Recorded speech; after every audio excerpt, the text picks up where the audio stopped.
sa mga nagtatanong, bakit para ako naglilinis? Bakit para ako nagtatrabaho kung kumikita naman ako sa forex trading? Okay, so papakain ko sa sarili ko, sa pamilya ko. Okay, so good morning mga idol. Time check tayo, 6:40 AM. Dito tayo ngayon sa farm. Dito ko na naisipang gumawa ng video. So itong video na to mga idol is para sa mga newbie sa forex industry. Nasa sa inyo na yan mga idol. Kung meron man kayong mapupulot na aral at kung meron mang hindi kayo sang-ayon, filter out yun na lang. Baka masabihan tayo ng sobrang perfect natin. Di siya ganun. Okay, so ito naman ay advice sa mga newbie. Kasi kahapon nung nag-post ako ng loss, tsaka naglilinis ako. Una, sa loss tayo. Sa loss is part talaga siya ng business. Okay? It will depends sa inyo, kung paano nyo tinitreat si forex trading. So for me, it's a business. So sa traditional business, normal lang na merong losses. May araw na panalo, may araw din na talo. Ganun lang siya. Same with forex trading, mga idol, hindi araw-araw panalo. Last month, meron akong hold na buy. Roughly mga 3,000 to 4,000 pips yung gain natin. But Monday, Tuesday, bumagsak siya ng halos 3,000 pips din. 3,000 to 4,000 pips. So, yun, talo. Well, ganun talaga. Diba? Pahinga lang, as a trader, pahinga lang, refresh, para to avoid revenge trading. So, yun yung pinaka-importante, psychology natin. Andiyan na yung strategy, etc. Pero, yung pag-handle ng emotion is, yun yung isa sa pinakamahirap na gawain ng isang trader. And, yun, sa mga nagtatanong, bakit para ako naglilinis? Bakit para ako nagtatrabaho kung kumikita naman ako sa forex trading? Ganito kasi yan mga idol, before ako napasok dito sa forex industry, dito sa business na to, is nasanay na ako na ilan yung trabaho ko.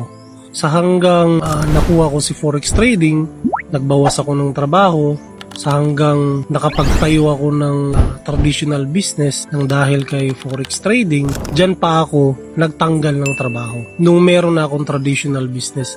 Pero nung wala pa akong traditional business mga idol, hindi ako naghinto ng trabaho. Okay, so papakain ko sa sarili ko, sa pamilya ko, di ba?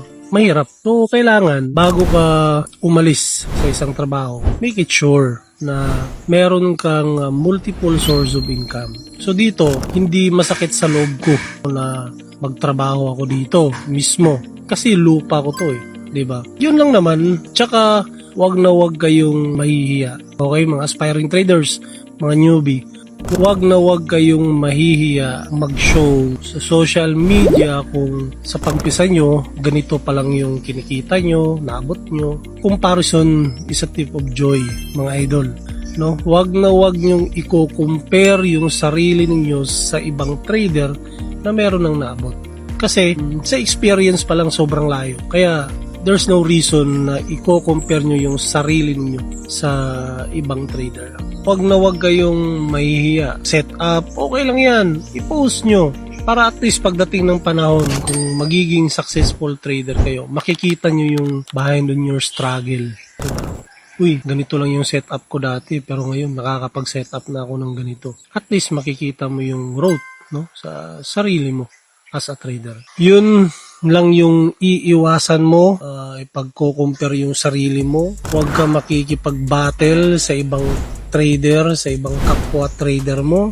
Mas maganda kung magpapakumbaba ka palagi. Tsaka huwag mo i-down yung kapwa trader mo kasi babalik at babalik yan sa iyo mga idol. So, yun ay para sa akin, opinion ko lang naman. Pagdating naman sa opinion, ito, huwag na huwag kayong magpapa-apekto sa opinion ng ibang tao. Opinion nila yun. Filter nyo lang mga idol. Kung ano yung maganda, ano yung hindi, tanggalin nyo.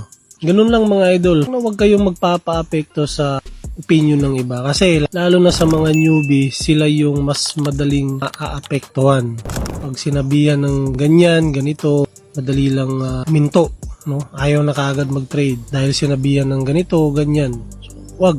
Hayaan mo yan. Hayaan mo yung opinion ng ibang tao. Kasi at the end of the day, mga idol, yung opinion ng ibang tao, hindi yan ang nagpapakain sa pamilya mo. Kaya go lang, continue lang kayo mga idol.